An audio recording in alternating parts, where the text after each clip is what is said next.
Padre, podemos começar com uma oração neste dia de São Francisco Xavier. Sim. Em nome do Pai, do Filho e do Espírito Santo. Amém. Vinde, Espírito Santo, enchei os corações dos vossos fiéis e acendei neles o fogo do vosso amor. Enviai, Senhor, o vosso Espírito e tudo será criado e renovareis a face da terra. Oremos, ó Deus, que instruíste os corações dos vossos fiéis com as luzes do Espírito Santo, fazei que apreciemos retamente todas as coisas segundo o mesmo Espírito e gozemos sempre da sua consolação. Por Cristo nosso Senhor. Amém. Amém. Glória ao Pai, ao Filho e ao Espírito Santo, como era no princípio, agora e sempre. Amém. Maria, Mãe da Igreja, rogai por nós. São Nuno de Santa Maria, rogai por nós. São Tomás de Aquino, rogai por nós. Em nome do Pai, do Filho e do Espírito Santo.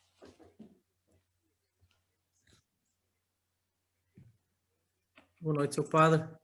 Já estamos para mais uma aula dos Santos Doutores, prontos para absorver. Então, hoje vamos, depois de, nas nossas duas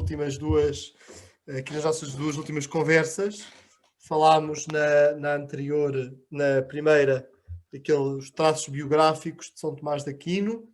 Hoje, na última palestra, na última conversa que tivemos aqui, falámos sobre a filosofia, como é óbvio, num autor que tanto escreveu e tanto pensou, e apesar dos seus poucos anos de vida, relativamente poucos anos de vida, escreveu muito. Claro, como é óbvio, o que nós fizemos foram apenas uns breves traços muito gerais sobre a vida sobre a filosofia de São Tomás de Aquino. E agora, mais uma vez, vamos também hoje, com a pretensão de apresentar a teologia de São Tomás de Aquino, saber que não conseguimos esgotar tudo, nem de perto, não conseguimos esgotar tudo aquilo que é a filosofia, como é óbvio, de São Tomás de Aquino. Mas como eu dizia na nossa última conversa, quando falámos sobre a filosofia de São Tomás de Aquino, alguns elementos da sua filosofia encontram-se na Suma Teologia, mas são muitas nas outras obras em que nós encontramos os principais elementos da filosofia de São Tomás de Aquino. E este é, desde logo, um dos aspectos importantes. É quando nos aproximamos da Suma de Teologia, ou Suma Teologiae, Suma Teológica, também como se costuma traduzir. Quando nos aproximamos deste texto, o que nós temos é, de facto, um texto para principiantes em teologia, e São Tomás de Aquino faz uso de uma série de instrumentos, de elementos da filosofia, que ele parte do princípio que quem entra na Suma de Teologia já tem adquiridos esses elementos e esses conceitos fundamentais da filosofia para compreender. Portanto, quando nós dizemos hoje que vamos entrar na teologia, como é óbvio, ainda que não vamos estar a aprofundar muito esta ponte com a filosofia, convém sempre termos como consciência e como perspectiva fundamental que antes, ou como base de tudo aquilo que se vai dizer sobre a teologia, está a filosofia de São Tomás de Aquino e, de forma muito particular, a sua ontologia.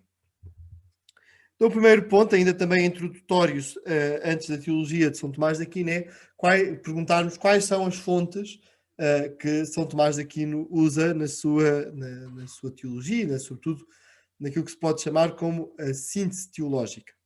E antes de falar das fontes, só falar o que é isto da síntese teológica, que é uma das coisas importantes, porque nós hoje em dia estamos muitas vezes habituados a que os dados, quando se quer falar de um determinado tema, vai-se à enciclopédia, não é? Vamos a uma enciclopédia procurar onde é que aqueles assuntos que nós queremos tratar se encontram, não é? Por ordem alfabética. A enciclopédia e tudo aquilo que representa o movimento do surgimento, que por trás do surgimento do enciclopedismo, é uma concepção do conhecimento que pretende colocar tudo, digamos assim, em pé de igualdade. Ou seja, não há um assunto superior a outro, tudo é colocado por uma ordem que é é justa, não é? Respeita todos, que é a ordem alfabética. Digamos assim que a enciclopédia é assim uma espécie de guilhotina do conhecimento, é? Porque como a guilhotina serviu para matar por igual, quer fosse o rico, quer fosse o pobre, aquilo não havia distinção nenhuma, a enciclopédia é assim uma espécie de guilhotina do conhecimento. Diz que não há conhecimento mais importante nem menos importante, mas corta tudo por igual. E o problema da enciclopédia é exatamente este, é que, de facto, efetivamente, não conseguimos compreender qual é mais importante ou só uma subordinação dos conhecimentos uns aos outros, mas está tudo por igual. Enquanto, quando nós falamos na suma, e quando, no caso de São Tomás de Aquino, falamos das duas sumas mais conhecidas, a suma de teologia e a suma contra os gentios, mas a suma era um texto normal e habitual daquela época. A suma é exatamente esta concepção e esta apresentação da realidade ou dos temas com base numa visão orgânica, numa visão organizada, a partir de princípios fundamentais e a partir de uma organização valorativa, ou uma organização verdadeiramente orgânica, como um corpo de doutrina, um corpo de pensamento, e não apenas uma apresentação guilhotinada, deixem-me dizer assim, que eu acho que de facto a guilhotina acho que é a melhor forma para se compreender o que é a enciclopédia. E portanto, quando nós estamos a falar da suma, estamos a falar disto. E portanto, é sempre pôr a questão qual é o elemento, quais são os aspectos mais importantes e como é que a realidade se organiza nesta concepção de suma. E este é um dos pontos também importantes e que, como nós vamos ver daqui a pouco, preside à organização da Suma de Teologia. E já aqui eu vou seguir a Suma Teologia para apresentar a síntese teológica ou a teologia de São Tomás de Aquino. Quanto às fontes, então, da teologia de São Tomás de Aquino, como é óbvio, antes de mais, a Sagrada Escritura, um conhecimento que São Tomás de Aquino possuía de uma forma muito profunda do Antigo e do Novo Testamento, que se manifesta não só naquela que são as suas obras diretamente bíblicas, são os comentários bíblicos de forma especial, mas também nas inumeráveis citações textuais bíblicas que se encontram nas obras de São Tomás de Aquino. São Tomás faz nesta sua apresentação sobre o que é da Sagrada Escritura, da utilização da Sagrada Escritura, de diversas formas de interpretação ou de exegese da Sagrada Escritura. Podemos identificar, em primeiro lugar, aquilo que nós podemos chamar uma exegese espiritual, que é que nós encontramos, sobretudo, no seu comentário aos Salmos, que se pode dizer que tem uma finalidade de edificação espiritual ou de edificação da piedade. Depois temos uma outra, entre a exegese espiritual e a exegese científica, temos aqui uma perspectiva, um modelo intermédio de exposição, que são as chamadas catenas áureas, a catena áurea, que é uma exposição a partir dos padres da Igreja, de cada excerto, de cada passagem da Sagrada Escritura, e que a São Tomás de Aquino nós encontramos para todos os Evangelhos. E, portanto, que são os textos que tinham, sobretudo, que visavam, sobretudo, uma utilização para a pregação. E depois os comentários bíblicos, outros comentários bíblicos de São Tomás de Aquino, que se pode dizer que são uma exegese científica, científico, não à luz das ciências positivas que estão na cabeça das pessoas desde o século XVII, XVIII, mas verdadeira ciência, verdadeiro conceito do que é científico, é que nós encontramos um trabalho imenso em São Tomás de Aquino de forma muito explícita, naquilo que são os comentários bíblicos de São Paulo, ao Evangelho de São Mateus, ao Evangelho de São Paulo e a outros textos bíblicos e outros comentários bíblicos. Além destas três percepções, ou como síntese das três perspectivas de exegese bíblica que nós encontramos em São Tomás de Aquino no seu uso da Sagrada Escritura, encontramos aquilo que nós podemos dizer que é a exegese teológica, assim, entre aspas, porque o que São Tomás de Aquino pretende tirar da Sagrada Escritura é verdadeiramente o seu sentido teológico, ou seja, aquilo que ajuda a interpretar à luz da analogia da fé, ou seja, que pretende a ler a Sagrada Escritura e ler aquelas passagens da Sagrada Escritura à luz da analogia da fé, ou seja, para ajudar à compreensão mais profunda daquilo que é a nossa doutrina da Igreja e, portanto, o uso que faz, neste sentido, então, dos padres da Igreja, também como intérpretes da Sagrada Escritura. E, neste caso da Sagrada Escritura, dos padres da Igreja, da patrística, encontramos há uma característica muito curiosa em São Tomás de Aquino, que é o seu conhecimento e a forma como São Tomás de Aquino maneja aquilo que são os diversos autores da patrística.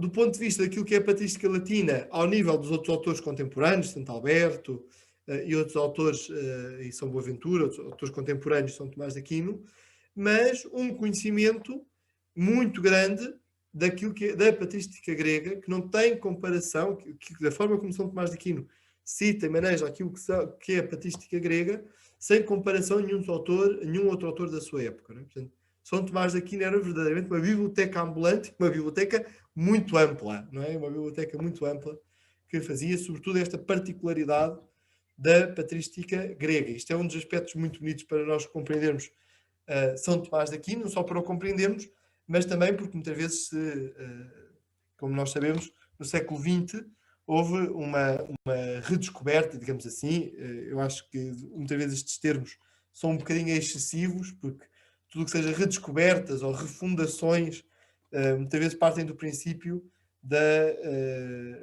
que os que estavam para trás de nós são idiotas, não é? E, portanto, eu acho que é sempre uma coisa muito, muito pouco honesta e muito pouco correta. E São Tomás de Aquino é um dos nossos... Exatamente. E que em São Tomás de Aquino nós vemos que isto é falso, não é? Quer dizer, um conhecimento da patrística, não há outro autor, sobretudo a patrística grega, não há outro autor como São Tomás de Aquino para nós termos como modelo. Além de tudo isto, só estava esquecendo, tinha aqui até um bocadinho a estatística, quando nós falamos da Catena Áurea de São Tomás de Aquino, portanto, o comentário aos a recolha de citações de padres da Igreja aos 4 Evangelhos, nós encontramos que a Catena Áurea de São Tomás de Aquino está composta de 22 padres ou escritores eclesiásticos da patrística latina e 57 da patrística grega. Portanto, é um conhecimento excepcional daquilo que é, e portanto a Catena Áurea, e hoje continuam-se a fazer reedições da Catena Áurea, que de facto a de São Tomás de Aquino é uma obra imensa e que não pode ser esquecida e que bastante útil para a pregação, e falo aqui também como pregador.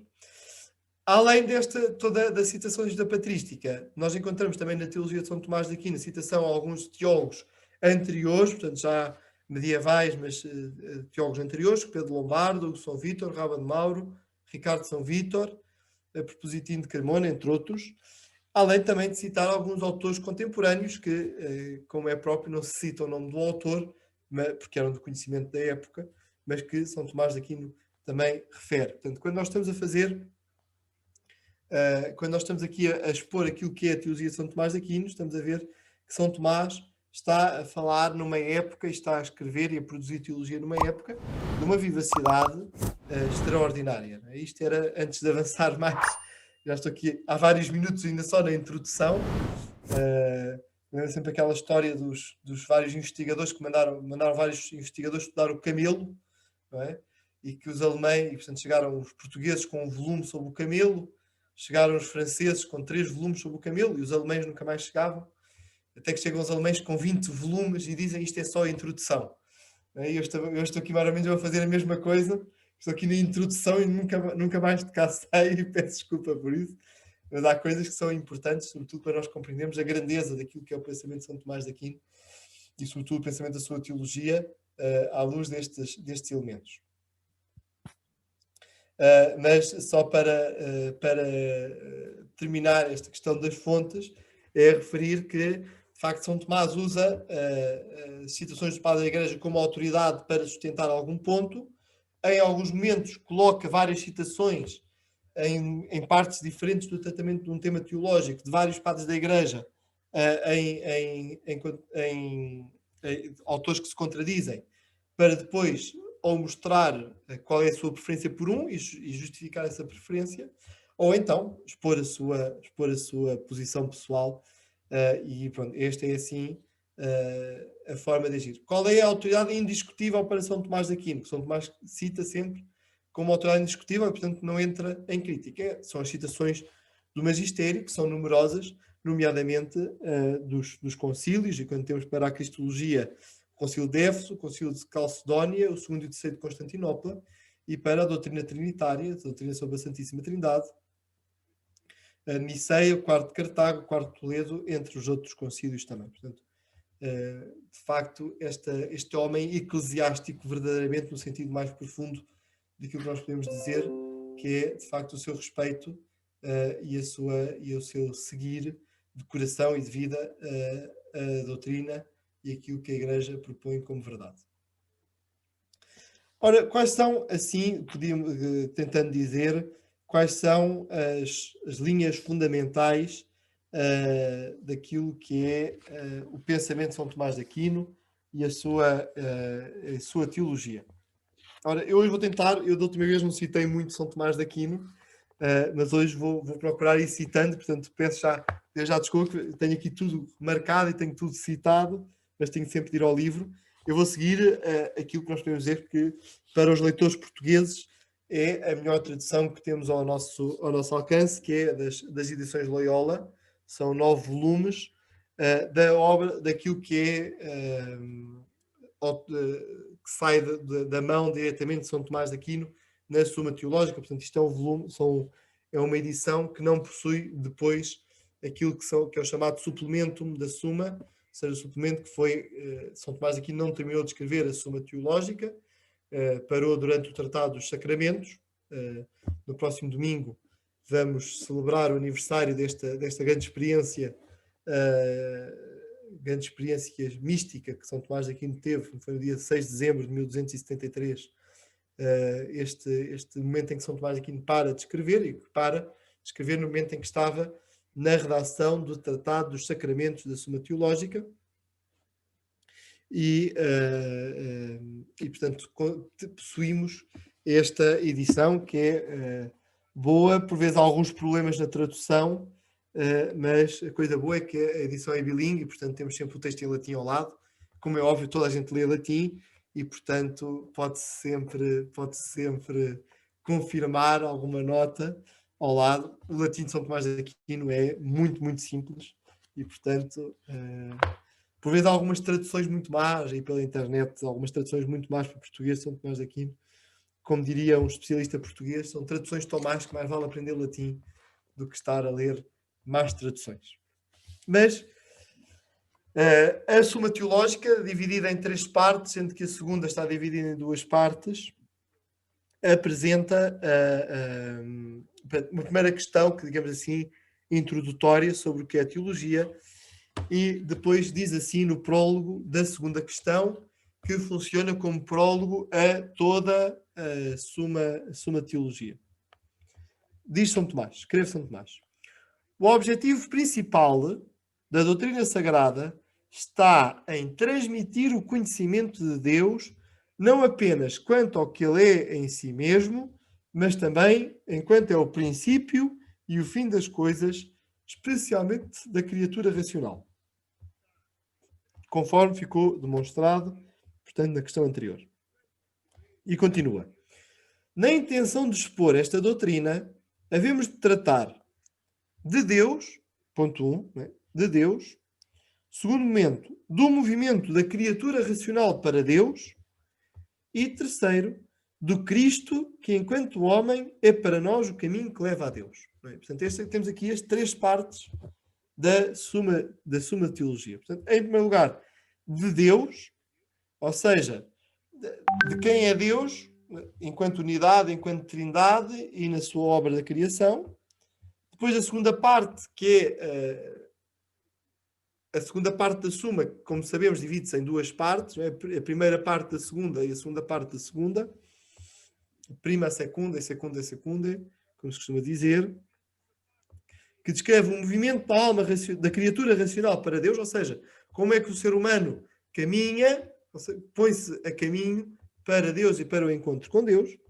E depois a terceira parte do Cristo, que enquanto homem é para nós o caminho que leva a Deus. Ou seja, se nós estamos recordados daquilo que eu dizia no início, na história da guilhotina e do que é a noção de suma, o que nós temos aqui é qual é o ponto fundamental, qual é assim, o ponto aglutinador que expõe toda a doutrina de São Tomás de Aquino, é Deus. Né?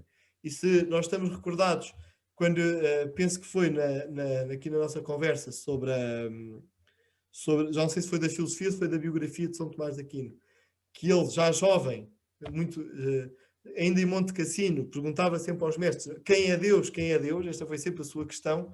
De facto, é Deus que ocupa o lugar central e o lugar aglutinador da teologia de São Tomás de Aquino, e, portanto, uma verdadeira teologia teológica. Deixem-me dizer assim, sei que se calhar, para alguns ouvidos menos treinados à teologia, isto pode parecer completamente secundário e jogos de palavras, mas, de facto, nós hoje em dia passamos muitas vezes dentro da teologia pela tentação, há assim alguns autores que têm sempre a tentação de fazer uma antropologia, sobretudo, e, portanto, reduzir tudo à antropologia e ao entendimento do ser humano, como se a teologia fosse só isto, ou então apenas reduzir a teologia ao texto bonito, ao texto poético. Não é? E aqui São Tomás de Aquino mostra-nos o grande objetivo da teologia é pôr Deus no centro. Não é? Tem de ser uma verdadeira teologia. Não é? E este tem de ser o grande objetivo, e, portanto, não sei se quem nos está a ouvir são já teólogos ou futuros teólogos, deixo sempre este desafio, seguindo aquilo que é a recomendação do Concílio Vaticano II, aquilo que é a indicação do Concílio Vaticano II, ter São Tomás de Aquino como guia nos estudos teológicos, verdadeiramente fazermos teologia a seguir o modelo e o desafio de São Tomás de Aquino, que é ter Deus no centro e Deus como no início, no meio e no fim daquilo que é a doutrina sagrada. Então, primeira parte, primeiro elemento daquilo que é a suma e primeiro ponto fundamental. Deus em si e como Criador e fim das criaturas. A primeira parte da suma constitui o tratado sobre Deus na sua unidade e na sua trindade. Trata destes dois elementos. E também como Criador e fim das criaturas. Do conhecimento de Deus como ipsum esse, como nós estamos certamente recordados na nossa última conversa, que este era o conceito fundamental, o elemento fundamental da filosofia de São Tomás de Aquino, foi chegar à concepção do próprio ser de Deus como ipsum esse, que também está na sua síntese, está na sua filosofia, e, portanto, que estará por trás de tudo aquilo que é a sua teologia. E podia-se logo por aqui a questão, ainda há pouco eu disse que a fonte fundamental da teologia de São Tomás de Aquino é a Sagrada Escritura. E podia-se por a questão, então, onde é que o ipsum esse está na Sagrada Escritura? Está nada mais nada menos que em Êxodo 3,14. Quando Moisés pergunta a Deus quem é Deus, e Deus responde, eu sou aquele que sou. E esta é muito bonito, uma das passagens que serve como quase refrão do tratado sobre Deus de São Tomás de Aquino, que será aqui o ponto fundamental. Então São Tomás de Aquino consegue, a partir, de facto, desta concepção de Deus, uni-la à concepção filosófica, à concepção da Sagrada Escritura, à concepção revelada, e assim conseguir uma síntese insuperável em que os dados revelados sobre a perfeição divina se harmonizam numa exposição simples e profunda.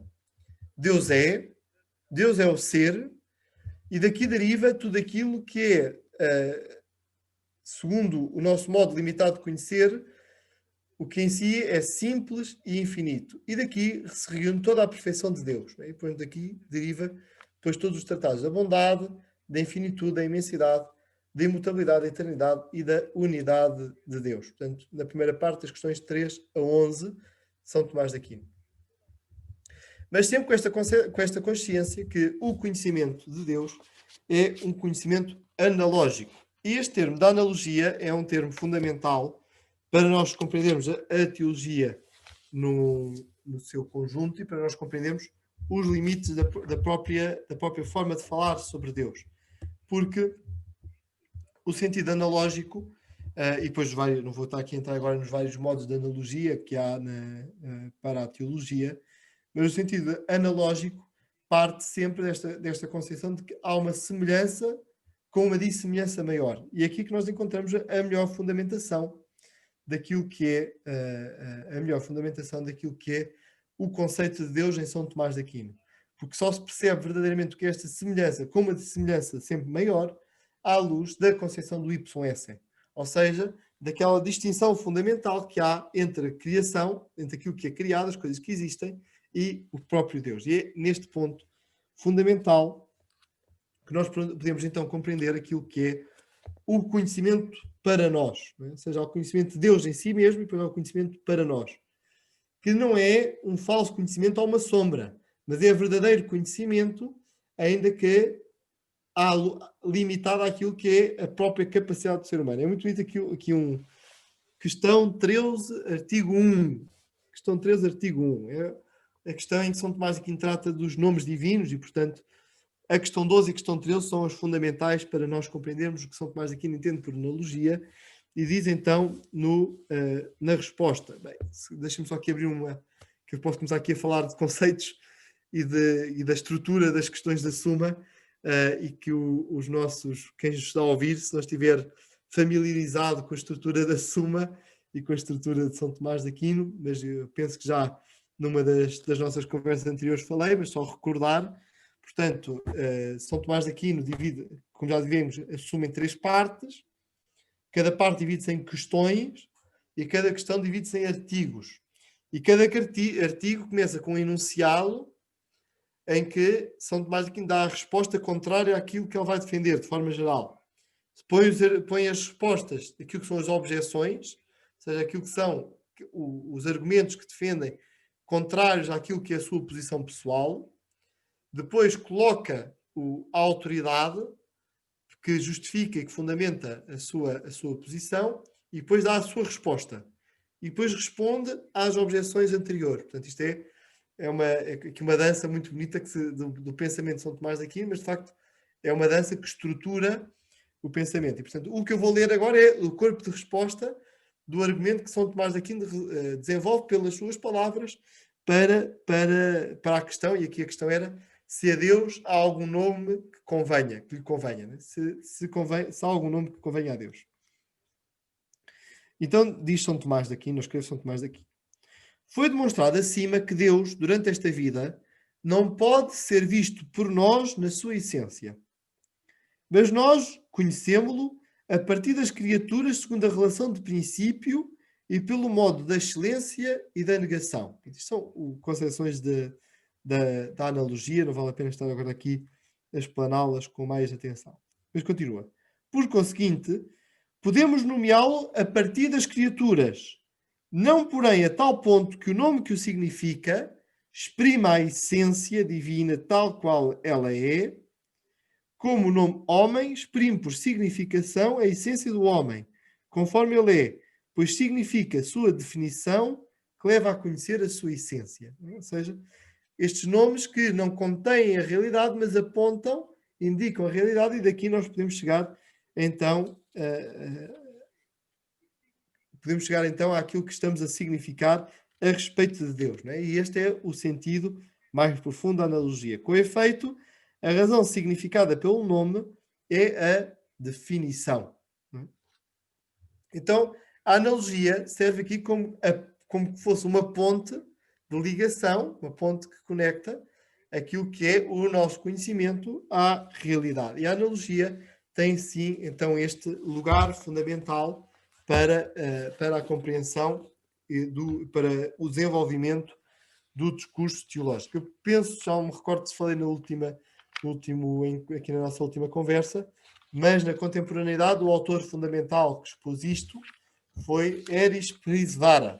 Foi um filósofo polaco, filósofo e teólogo polaco e de língua alemã, que fez a síntese, procurou fazer a grande síntese que era entre a teologia, entre aquilo que são os predicados, aquilo que são as definições do Concílio Vaticano I, o primeiro Concílio do Vaticano, e a doutrina de São Tomás de Aquino, ao mesmo tempo que estava em diálogo com todas as suas, na fase do século XX, tanto com as teologias, com as filosofias que lhe são contemporâneas. E, portanto, este grande autor que abre assim também a porta ao estudo de São Tomás de Aquino. A partir desta teologia sobre o Deus Uno, então São Tomás de Aquino dá o passo para o Deus Trindade, não é? A revelação mais profunda de quem é Deus e de Deus como se revela na nossa doutrina cristã.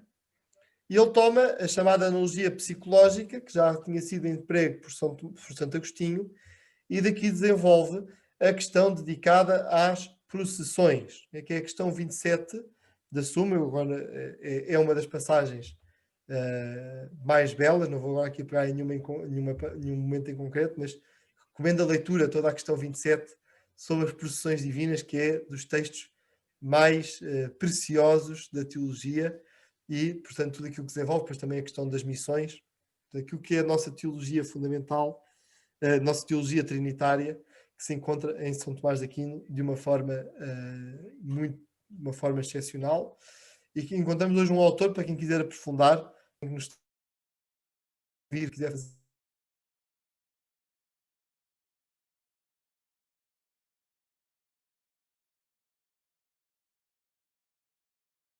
está a fazer algum curso de teologia e quiser estudar, além de ler especialista hoje em dia sobre a teologia da Trindade de São Tomás de Aquino. E daqui, pronto, isto hoje é só mesmo aqui umas pinceladas para nós entendermos São Tomás de Aquino, e já foi mais de metade do tempo que eu queria falar, ainda não cheguei a metade daquilo, ainda vamos só na primeira parte da Suma, ainda temos mais duas, e portanto eu já estou aqui a passar tempo mais, mas peço desculpa, isto uma pessoa entusiasma-se a falar de São Tomás de Aquino, qualquer pessoa compreende que ficamos aqui muito tempo a falar. Nós não vamos embora, ficamos atentos. Mas pode começar a descer o número de visualizações, portanto é melhor não estar a falar a tempo demais.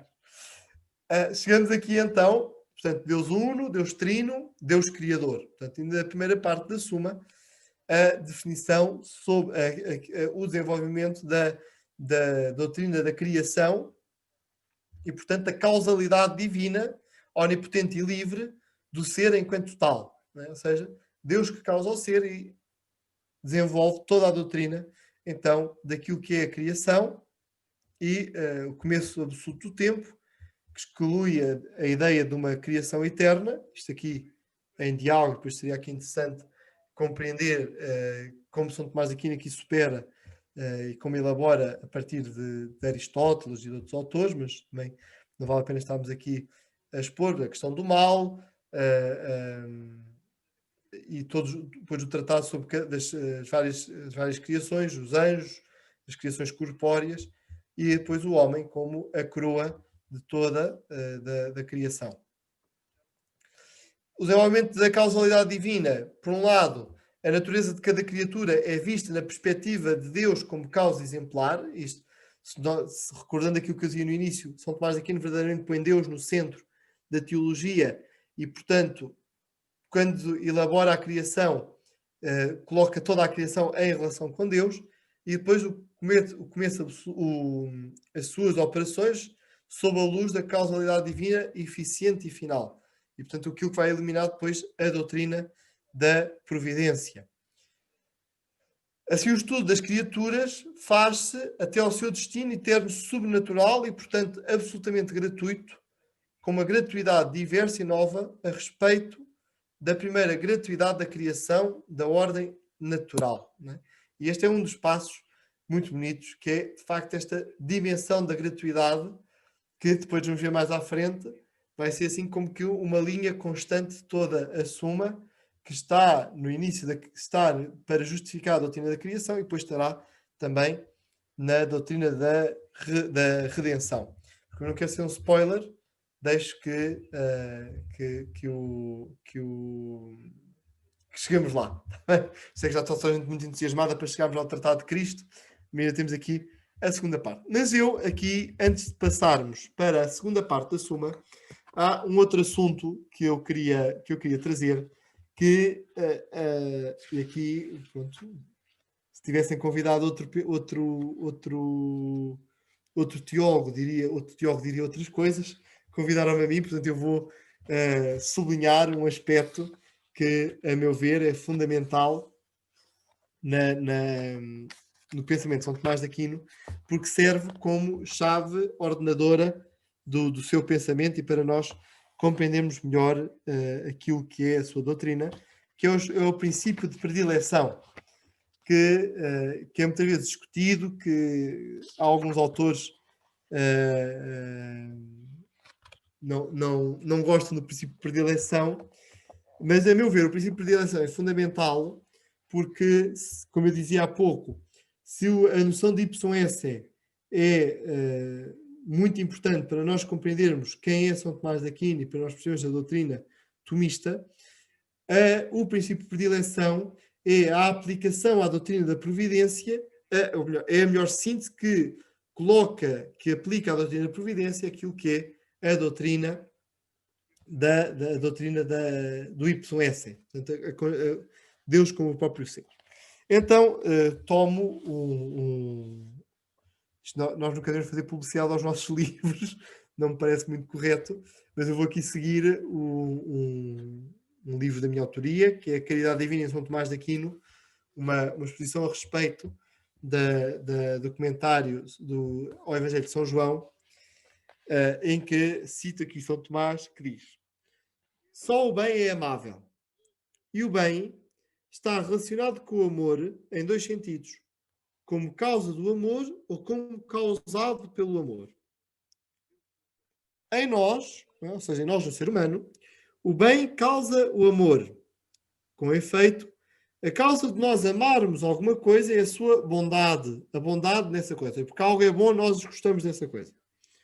Deste modo, alguma coisa não é boa porque nós a amamos, mas nós a amamos porque é boa. Assim, em nós, o amor é causado pelo que é bom.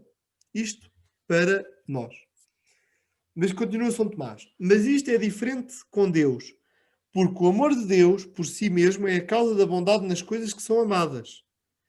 Assim, é porque Deus nos ama que nós somos bons, na medida em que amar não é nada mais que desejar o bem a alguém. Como a vontade de Deus é a causa das coisas, pois tudo o que o Senhor quer, Ele o faz, como diz o Salmo, então é claro que o amor de Deus é a causa da bondade nas coisas. Assim, Dionísio diz, no Nomes Divinos, que o amor divino não se permitiu ficar sem germinar. Assim, se nós quisermos considerar a origem do Filho, vejamos como o amor com o qual o Pai o ama o Filho, é o princípio da sua origem, pelo que procede dele. Ou seja, o que é o princípio de predileção? As coisas são boas porque são amadas por Deus e não é Deus as ama porque são boas. Isto seria ao contrário. Deus causa, e este princípio de predileção, que muita gente por vezes não gosta do princípio de predileção, porque pode ser visto como um curto-circuito, digamos assim, qual é o grande problema que as pessoas colocam por trás do princípio de predileção? Há alguns mais amados que outros, não é? Ou há coisas mais amadas que outras, não é? Então lá vem aquela guilhotina que está na cabeça das pessoas, não é? Que é isto tem de ser igual para todos, os copos têm de encher todos da mesma forma, não é? E claro que quando nós vemos que umas coisas são mais amadas que outras, as pessoas pensam, então alguns não são amados, e portanto aqui uma concepção democratizante até do próprio Deus, quer dizer, que é uma barbaridade, não quer dizer tanto, não é? Mas já disse que é para ficar, mas sobretudo um exagero, não é? E quase uma profanação ou um sacrilégio em relação a Deus, que é nós queremos dizer como é que Deus deve agir. Não é? E o que nós temos é que verdadeiramente aquilo que são os dados da revelação havia o discípulo amado, não é? Havia o discípulo predileto, havia vários níveis de proximidade a Jesus, não é? E portanto também na criação, e esta é a transposição que São Tomás de Aquino faz, ou seja, daqui se parte para a predestinação dos santos, não é? Porque que há uns mais santos que outros? Porque são mais amados para ser sinal para os outros, não é? Isto tudo integrado na totalidade da realidade. E, portanto, este desafio a conhecer-se o princípio de eleição, a ser estudado. Como disse, eu sustentei ainda na minha tese de mestrado, de onde resultou o meu livro, e que me deu algumas dores de cabeça na defesa de tese, porque tive de provar, bem provado, porque é que o princípio de predileção se devia manter e não devia ser ignorado por não ser democrático.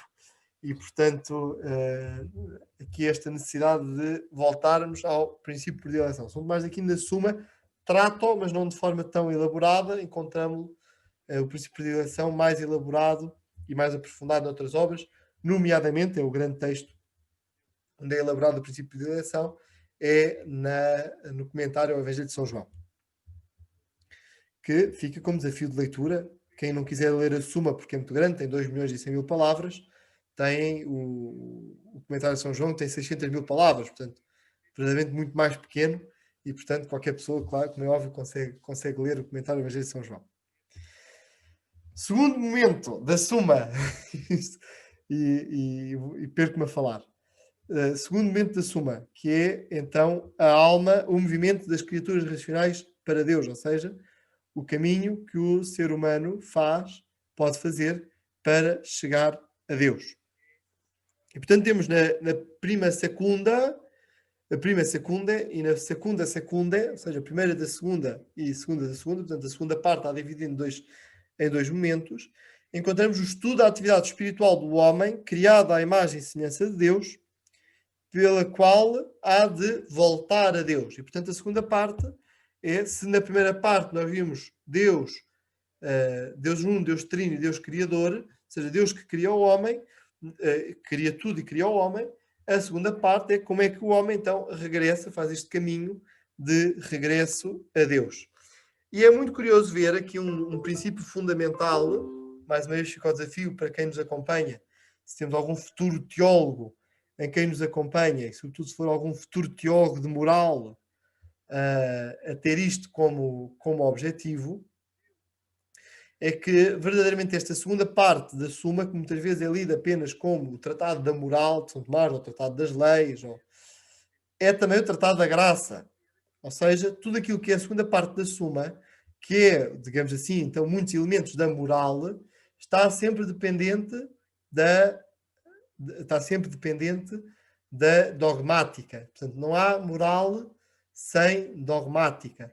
E esta é uma das relações fundamentais e um dos aspectos fundamentais, a meu ver, para a renovação daquilo que é a teologia moral nos nossos dias, é ela continuar a depender, a agenda tem de depender da credenda, ou seja, as coisas a fazer têm de depender das coisas a acreditar, porque senão é apenas uma lei sem fundamento, não é? Só uma lei positiva que perde a sua dimensão mais forte, que é a dimensão dogmática. E em São Tomás aqui nós encontramos isso. Sim, Miguel? Nota-se muito na Santa Missa, não é? No Lex Orandi e Lex Credendi, que é o afrouxamento da liturgia provoca uma falta de sentido do sagrado. Isso é... Neste sentido, teríamos as três, eu penso que foi isto também no último, nós temos de encontrar, ou seja, tem de haver uma coordenação, credenda, agenda e o celebranda, não é? Ou seja, o que nós acreditamos, o que nós celebramos e o que nós fazemos tem de estar tudo como que uma grande pericorese no nosso coração, não é? Ou seja, nós não podemos só acreditar sem celebrar e sem a parte celebrativa, nem sem a parte moral, não é? Seria... São os grandes intelectuais, mas a vida falhava, não é? Ou seja, não havia, nem podemos ter uma vida de oração extraordinária, pois se não acreditamos e se isto não muda a nossa forma de agir, não é? E não podemos querer ter uma moral, uma conduta irrepreensível se ela não depender daquilo que nós acreditamos e da nossa fé. E esta é, desculpa, o Miguel estava aqui a tocar num ponto que para mim eu acho que é das coisas mais notórias, muitas vezes eu penso que é notório, então vou pôr assim, para não me parecer agora orgulhoso, que a minha análise é a análise definitiva, mas que muitas vezes não se faz esta análise, que era a questão Porquê que a moral da Humanae Vitae não foi largamente aceita pelos nossos crentes, não é? Pelos fiéis, não é? Pelos católicos? É olharmos para o tempo, não é? em que o Papa Paulo VI publica a Humanae Vitae, e muito bem, não é? Não estou a aliar nem a querer reduzir a Humanae Vitae, não é? É um texto fundamental e que ultra exigente.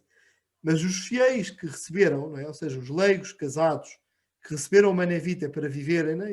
e para ser real na sua vida, iam a missas onde, quer dizer, o padre inventava a oração eucarística que estava a rezar, não é? Ou seja, por aquela altura da Humanae Vitae faz um levantamento de quantas orações eucarísticas eram usadas. Penso que na Holanda eram mais de 300, não é? Ou seja, não havia qualquer disciplina na forma de rezar. Como é que se pode pedir, não é, que seja bem aceite uma disciplina na moral? Não é? Não estou a reduzir nem a querer justificar, não é? Mas quer dizer, se não há uma disciplina, né, se não se reza bem, não se vai viver bem, não se vai acreditar bem. Não é? Ou seja, tem de estar tudo ligado, não é? Ou seja, nós temos de saber no que acreditamos, temos de aprofundar aquilo que é a nossa fé, para que a forma de rezar e de celebrar seja profunda, seja viva, saibamos o que é que estamos a viver, para que, por sua vez, a nossa conduta seja iluminada por tudo isto, não é? Porque senão, quer dizer, coitado, quer dizer, eu não quero justificar as pessoas que não aceitaram a Humanae Vitae, mas como é que podiam aceitar, não é? Ou seja, quando iam, recebem a Humanae Vitae, mas depois, 2 dias depois, estão a ir a uma missa onde o padre aparece com vestido, sabemos lá do quê, não é? A fazer uma palhaçada. Desculpem-me o termo, não é? Rebelião gera mais rebelião, não é? Exatamente, não é? E este é o grande problema que se vive, não é? Ainda hoje, é quando se desequilibram as várias partes daquilo que é a nossa vida de fé. Mas, portanto, em São Tomás de Aquino nós encontramos, de uma forma fundamental, as várias dimensões equilibradas e, sobretudo, a segunda parte da Suma é uma parte excepcional para nós compreendermos isto. Então, esta relação da moral e da dogmática, ainda agora assim um bocadinho mais rápido, encontramos nas 114 questões da primeira parte da segunda um tratado geral sobre o homem quando se dirige para o seu fim último sobrenatural. Portanto, com doutrina sobretudo em torno da noção da liberdade e da noção de graça.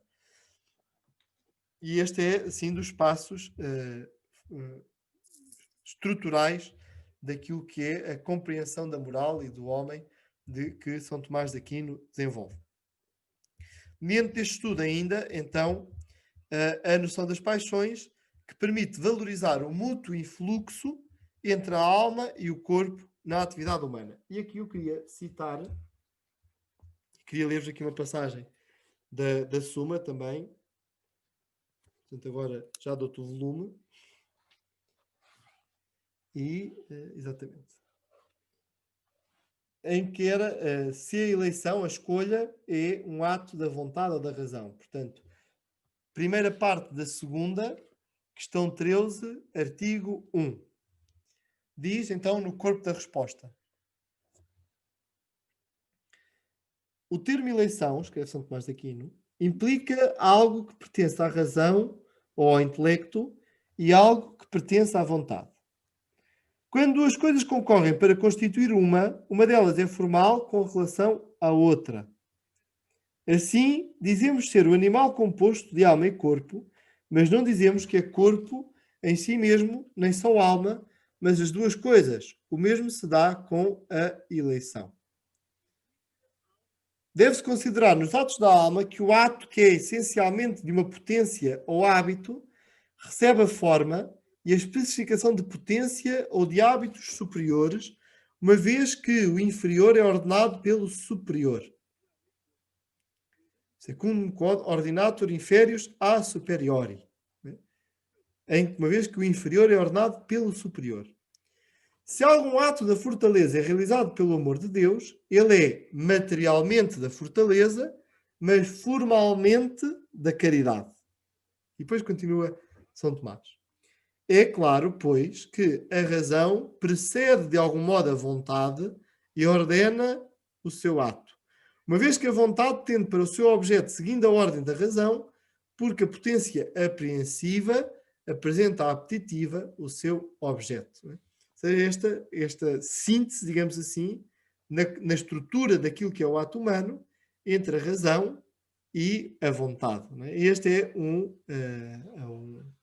um aspecto fundamental para nós compreendermos e que, a meu ver, fundamental para, não só para compreender São Tomás de Aquino, mas para nos compreendermos até a nós próprios.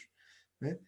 O princípio da ética, né? Sic volo, sic iubel, que é fundamental hoje em dia, quando tantas vezes a vontade na nossa sociedade contemporânea é algo débil, não é? É algo que não é formado, nós percebemos que de facto há aqui um influxo da razão, né? Que encontra formalmente aquilo que depois materialmente será a vontade, é estrutural para nos compreendermos a nós próprios, né? Para compreender aquilo que é a nossa formação moral e aquilo que nós podemos fazer então para consolidar a nossa conduta.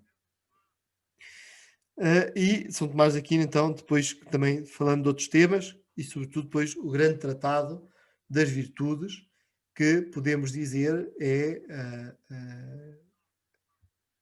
a pérola de todo o tratado moral de São Tomás de Aquino, o tratado das virtudes, e portanto, se nós temos Deus de facto, como dizíamos aqui, quase como refrão aqui da minha exposição, se temos o Deus como o aspecto fundamental para compreendermos a doutrina de São Tomás de Aquino, então verdadeiramente tem de ser a virtude, ou seja, este apontar para a dimensão mais alta do ser humano, a forma que nós temos para compreender aquilo que é o homem. E depois, como dizia há pouco também, com o aspecto fundamental do que é da liberdade. E aqui, mais uma vez, também queria trazer uma pequena citação de São Tomás de Aquino, que era o tratado sobre a lei nova e a relação da lei nova com a lei antiga, que diz, então, ainda na prima secunda, na questão 107, artigo 4, em que São Tomás de Aquino responde: a lei nova é mais rigorosa que a antiga? Isso é assim a questão. E diz São Tomás de Aquino, na resposta, no corpo de resposta desta questão. Escreve São Tomás: acerca das obras da virtude, a respeito das quais estão os preceitos da lei, pode-se considerar dupla dificuldade. Uma, da parte das obras exteriores, que de si mesmas têm alguma dificuldade ou onerosidade. E quanto a isso, a lei antiga é muito mais rigorosa que a nova, porque a muitos atos exteriores a lei antiga obrigava em múltiplas cerimónias, do que a lei nova, que além dos preceitos da lei da natureza, pouquíssimos outros acrescentou na doutrina de Cristo e dos apóstolos, embora alguns tenham sido depois acrescentados por instituição dos santos padres. E depois continua mais à frente. Outra dificuldade é acerca das obras das virtudes nos atos interiores. Por exemplo, que alguém pratique uma obra de virtude pronta e prazerosamente. E acerca disso é difícil a virtude. Ao que não tem a virtude, isso é muito difícil. Ao que não tem a virtude, isso é muito difícil. Hoc enim non habenti virtutem, este valde difficile. O latim quase que se compreendia só por si.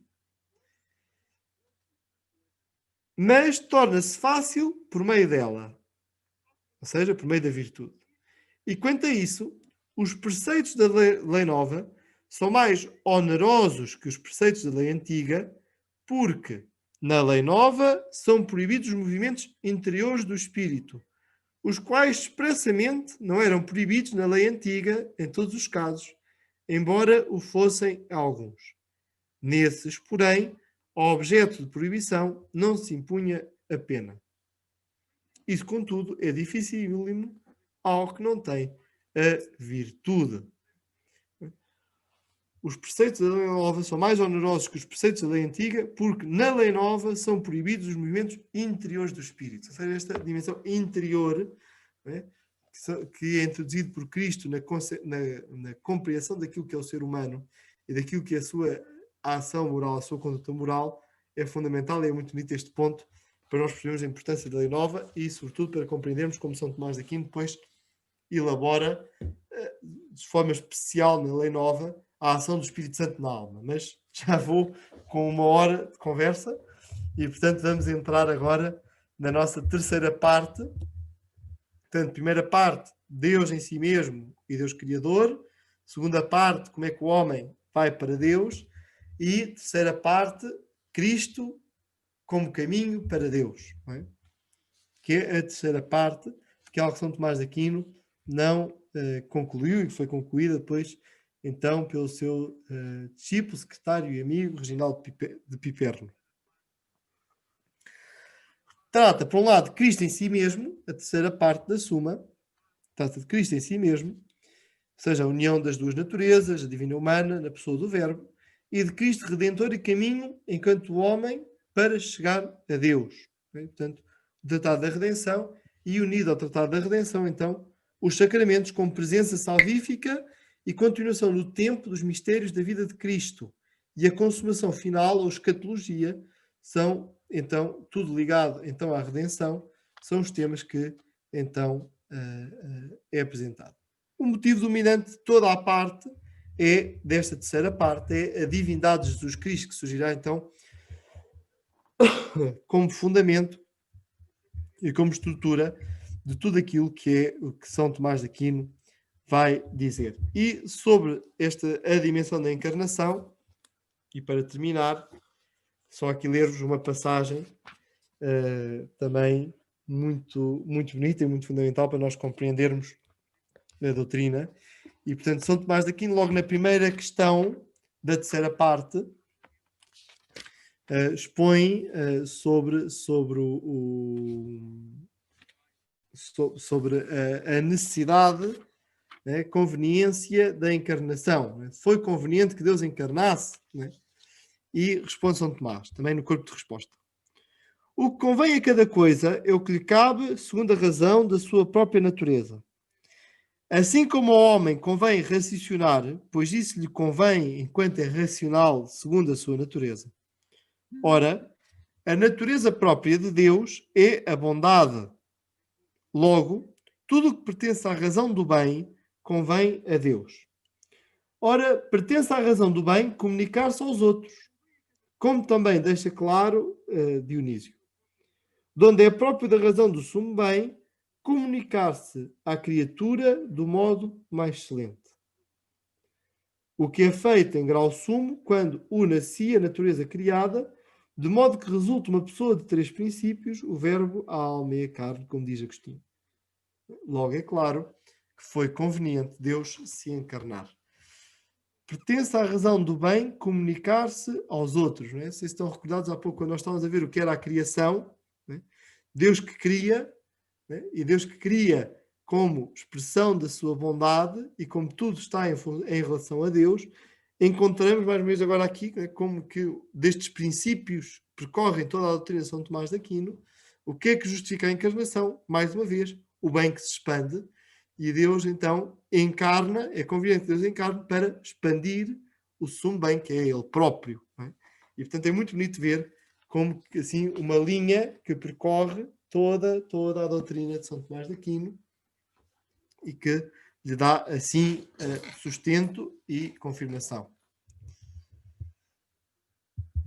Alguém podia estar a ouvir, então, onde é que está o tratado sobre a Igreja? Onde é que São Tomás de Aquino expõe a eclesiologia, não é? Ou seja, a doutrina sobre a Igreja. Não a trata porque não precisa, não é? A eclesiologia não era um tratado independente, mas está por todo o lado da Suma, não é? Ou seja, toda a concepção que São Tomás de Aquino faz a respeito da Igreja está presente em toda a sua obra. Portanto, não é necessário um tratado individual porque está por todo lado. Mas se alguém que nos ouve for também um futuro teólogo, se calhar pode encontrar aqui um bom projeto de tese, de dissertação, que é eclesiologia, ou um elemento, como é óbvio, não sai fazer toda porque era mais que uma dissertação, mas pegar em algum aspecto da eclesiologia de São Tomás de Aquino, podia ser um tratado, um texto muito bonito. A quem quiser aprofundar, é uma tese de um padre espanhol, Miguel Ponce Cuéllar, assim, um grande tomista, um grande teólogo, não só tomista, que fez a sua tese de doutoramento sobre a natureza da Igreja no comentário de São Tomás de Aquino às Cartas de São Paulo. É um texto belíssimo e uma exposição excepcional, já antiga, penso que é dos anos 70, anos 80, agora não me recordo a data da edição, mas que é um texto esplêndido para entrar, sobretudo até nestes comentários bíblicos de São Tomás de Aquino. E então, enquanto estamos aqui, fomos vendo também, sobretudo na noção do Y.S., como a doutrina de São Tomás de Aquino, a filosofia de São Tomás de Aquino, percorre toda a sua suma e, portanto, este objetivo e este caminho que São Tomás de Aquino sempre propõe de ir à fé, ir a Cristo, aprofundar a relação com Deus e terminar aqui apenas com uma citação de São Tomás, da exposição sobre os primeiros decretais, que diz: ainda que os artigos da fé sejam muitos, alguns dos quais se referem à divindade, outros à natureza humana que o Filho de Deus assumiu na unidade da pessoa, outros o efeito da divindade. No entanto, o fundamento de toda a fé é a mesma primeira verdade da divindade, já que em razão dela tudo mais se contém na fé, enquanto de algum modo se reduzem a Deus.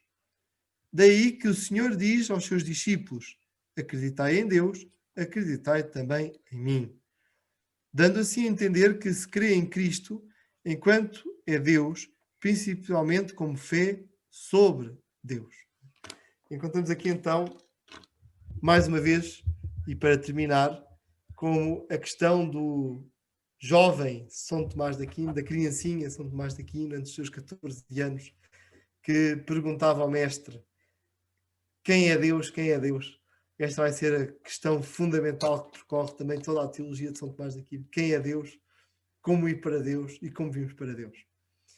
E pronto, termino aqui a minha exposição sobre a teologia numa hora e disponível agora para questões que queiram colocar.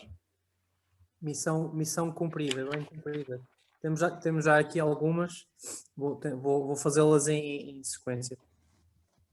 A primeira é-se poder repetir o nome do especialista na doutrina trinitária de São Tomás. Gilles Emery. G-I-L-L-E-S espaço E-M-E-R-Y. Ok. Gilles Emery. É um grande especialista.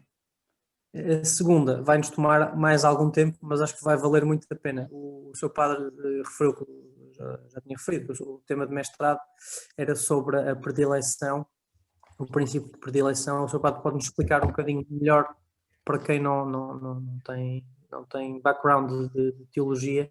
Sim. Quiser aprofundar, agora faço publicidade aos meus livros. Quiser aprofundar, se consigo pôr isto aqui: A Caridade Divina em São Tomás de Aquino. Esta é a minha tese de mestrado, publicada pela Universidade Católica Editora, em que, além de outros temas, ponho também o princípio de predileção.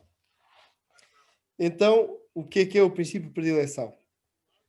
O princípio de predileção é a noção de que algumas coisas são mais amadas do que outras, algumas pessoas são mais amadas do que outras. O que é que isto quer dizer?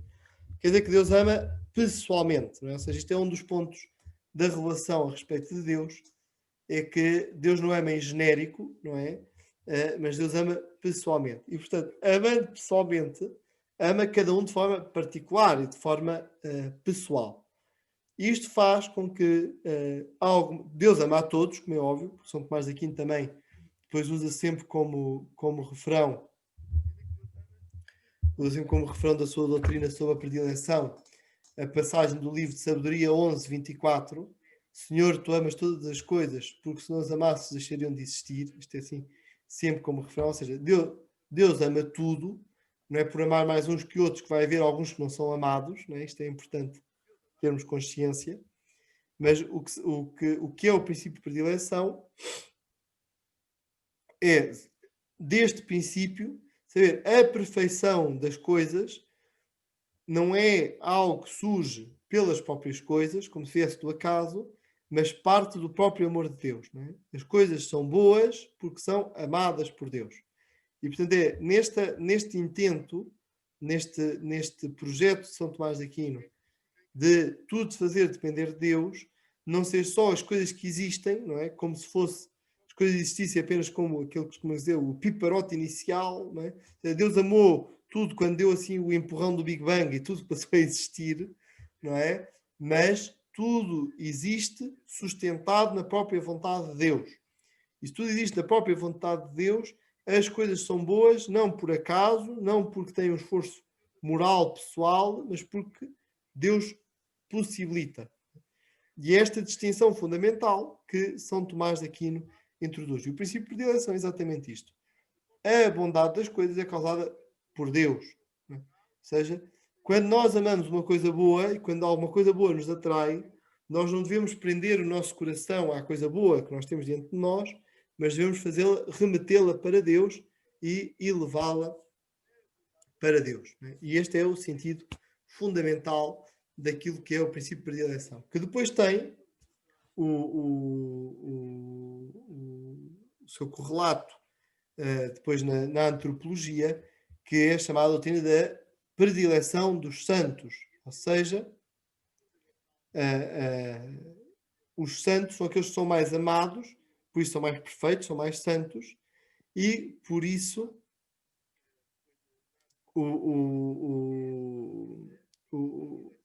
os santos têm a sua santidade não por causa de um projeto pessoal ou de um esforço pessoal, há um esforço pessoal também, mas é sobretudo aqui a sua origem fundamental é da santidade, é a colaboração com a graça de Deus.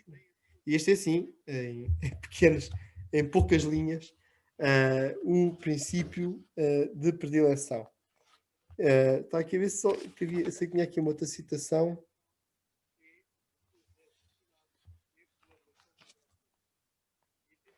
Diz aqui São Tomás de Aquino, escreve no comentário de São João, ao capítulo 17. Deus ama todas as coisas que fez, dando-lhes a existência.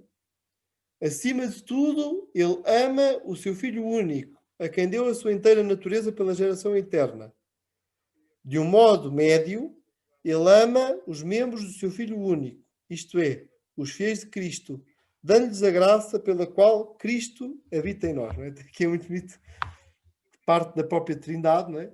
Deus ama em primeiro lugar o seu próprio Filho, não é? Porque é o seu Filho de origem, é o seu Filho de natureza. E depois ama de modo médio, não é? Ou seja, no modo inferior, aqueles que são do seu Filho por participação, não é? Ou seja, aqueles que pertencem pela adoção, pelo sacramento de adoção filial. Não é? Ou seja, estas distinções, esta gradação que é introduzida é parte do princípio de predileção. A questão, aos que são detratores do princípio de predileção, a questão é, então, qual é a proposta que dá? Se não é o princípio de predileção, qual é a solução que é dada? Não é? É porque, de facto, sem um princípio e sem fazer remeter a Deus a diferença, as distinções, nós não percebemos, não é? É o salve-se quem puder. Só o princípio de predileção é que previne de erros de lógica e de pensamento na doutrina da criação. Isso são talvez fruto dos erros introduzidos pelo darwinismo, não é? Uma crença muito, muito firme na aleatoriedade. Isso sim, não é? Mas as principais críticas que são colocadas ao princípio de predileção é mais a falta de democracia, não é? Do princípio de predileção. É? Aquela guilhotinazinha que anda na cabeça das pessoas, de isto temos de morrer todos de forma igual. Não pode haver uns mais amados que outros. É? Mais que isso, ou seja, se calhar tem algum precedente, de facto, na noção de Darwin, mas apesar de tudo, Darwin, de facto, é uma coisa mais ativa, mas o próprio noção de seleção natural, já em Darwin, sobretudo desenvolvimento posterior da teoria vai além disso, não é? Quer dizer, não se percebe como é que as girafas existem. Porque tem aquele pescoço enorme, não é? Ou seja, não é prático, não é? Ou seja, é um desenvolvimento de facto, mas ao mesmo tempo um desenvolvimento que fortalece, quer dizer, tem de haver uma inteligência por trás, não é? Como Anthony Flew, que diante da doutrina do ADN passou de filósofo ateu a filósofo crente, não é? E, portanto, a maior dificuldade que eu sinto nas reações que há à doutrina da predileção, como eu sustentei, o meu orientador de tese, o professor Jacinto Farias, também sustenta no seu livro das provas de agregação, e foi daí até que eu ganhei este desejo de estudar São Tomás de Aquino mais a fundo. O que está na cabeça das pessoas é o problema com a falta de democracia que há nisto. E A própria hierarquia, os novos coros angélicos denotam isso, quer dizer, nem todos os anjos são iguais, existem uns que participam mais da glória de Deus, né? Toda a doutrina da criação, não é? Aliás, como vimos até aqui, tem a doutrina da Trindade, não é? Mas pronto, mas sem irmos aí, toda a doutrina da criação está dependente do princípio de eleição.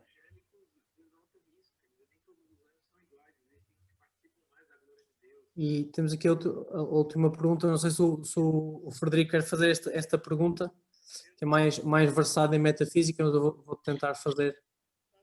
Então, com relação a esse trecho que o senhor leu, se a obra da encarnação era conveniente a Deus, né?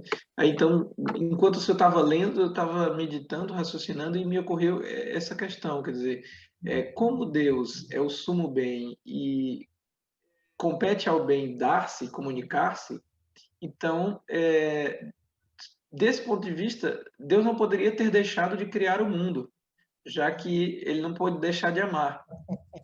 Então, o mundo não é contingente, é necessário. Me deu um nó na cabeça. Não, falta aí um fator, não é? Falta aí um fator, que é Deus cria porque quer. Né? Deus não é obrigado a criar. Todo o tratado da providência, todo o tratado da criação dependem da criação divina, do princípio da liberdade divina. Não é? É muito curioso quando, portanto, a partir de Aristóteles, não é? O mundo podia existir desde sempre. Sim. E o que é que faz São Tomás de Aquino, quando aí parece quase também um refrão, não é? Quando São Tomás de Aquino está a expor a doutrina da criação do mundo, dizer porque é que isto foi criado, isto podia existir desde sempre, mas está escrito, no quarto dia Deus disse. E, portanto, São Tomás de Aquino vai sempre buscar o argumento da revelação, o argumento teológico, para sustentar a criação, não é? E, portanto, parte sempre... Ele parte sempre da fé, né? Parte sempre da fé e parte sempre desta consciência de que há uma vontade divina por trás de tudo. Uhum. Porque senão seria uma criação ex machina, não é? Deus criava porque tinha de criar. E então deixávamos de ter o princípio de predileção, mais uma vez. Deus criava e Deus amava porque tinha de ser, não é? Como se fosse obrigado a isso pela sua própria...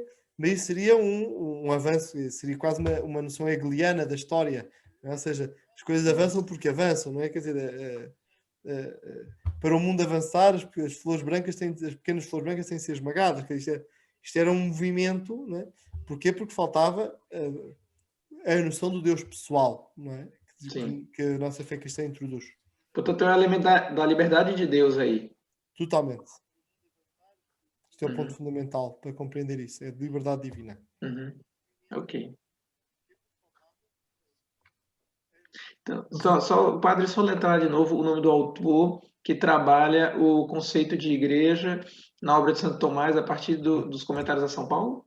Miguel Ponce Coelhar. Ponce, P-O-N-C-E, espaço, C-U-E, com acento, L-L-A-R. É um padre velhinho, ele é da Diocese de Badajoz, já é um padre velhinho neste momento. Ok, obrigado. E penso que é publicado nas edições de Navarra, que está publicada a sua tese, penso que ele fez em Navarra, a sua tese de doutoramento. Eu penso que a cito até aqui na minha tese. Mas mais questões? Não sei se temos aqui mais alguma. Tem o aberto.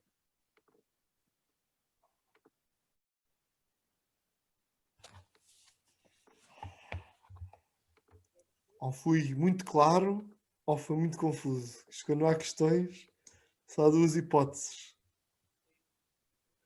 Não, foi muito claro, bem exposto.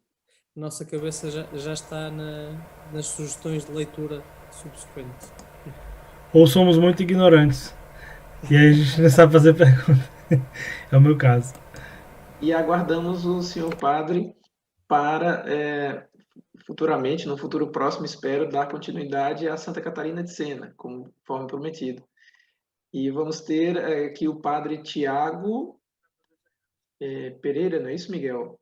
A tratar da São Bernardo de Claraval. Estamos à espera da confirmação, vai ser a confirmação.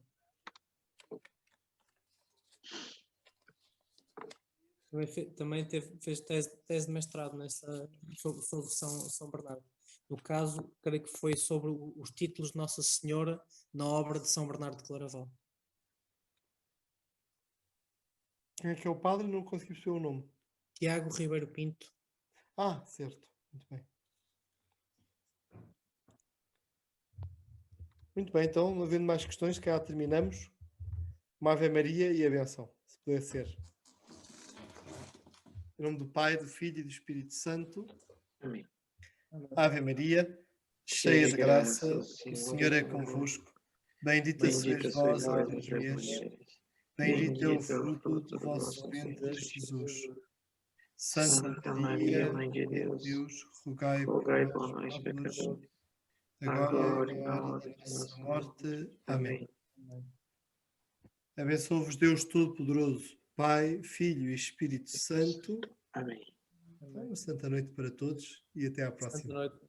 Muito obrigado mais uma vez.